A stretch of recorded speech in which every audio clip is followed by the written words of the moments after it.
உங்களுக்கு நான் என்ன குறை வச்சேன்? சாப்பிடுறதுக்கு சாப்பாடு கொடுக்கலையா? தங்கறதுக்கு இடம் கொடுக்கலையா? நீங்க சந்தோஷமா இருக்கிறதுக்கு நான் இடைஞ்சலா இருந்தனா? ஏன் 25 வருஷம் சர்வீஸ்ல இப்படி ஒரு காரியம் நடந்ததே இல்ல. 3 வருஷம் கூலி கொடுக்கலங்கிறதுக்காக மூணு வீட்டுக்காரர் கொண்டாட்டி சேலை இருக்கீங்க. சரி, அதுக்காவது ஏதாவது காரணம் சொல்லலாம்.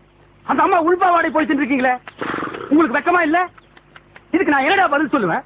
நீங்களே வாய் திறந்து பதில் சொல்லுங்க. நீங்க எனக்கு ஒரு பதில் சொல்லுங்கண்ணே. பாரு, இங்க ஒரு கழுத்தை குத்த வச்சு உட்காந்துட்டு வாயை கிண்டது.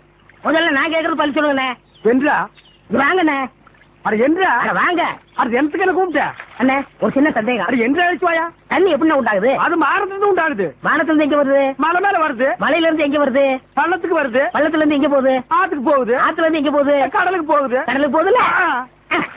இத குடிங்க.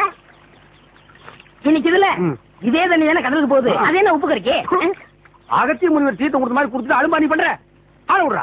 பதில் சொல்லிட்டு போனேன். நான் பதில் சொல்ல முடியாது. கடல் தண்ணியா உப்பு கறிக்கினா? நான் பதில் சொல்ல முடியாது. சொல்லிட்டு போனேன். நான் பதில் சொல்றேன். கடல் தண்ணியா உப்பு கறிக்கினா? இங்க இருந்து போக முடியாது. போனேன். சொல்லியா? ஐயோ, இந்த ஆறு கடலுக்கு தான் போகுது. கடலுக்குள்ள ஒப்ப நண்டு வறுத்து தின்னுட்டு இருப்பான்.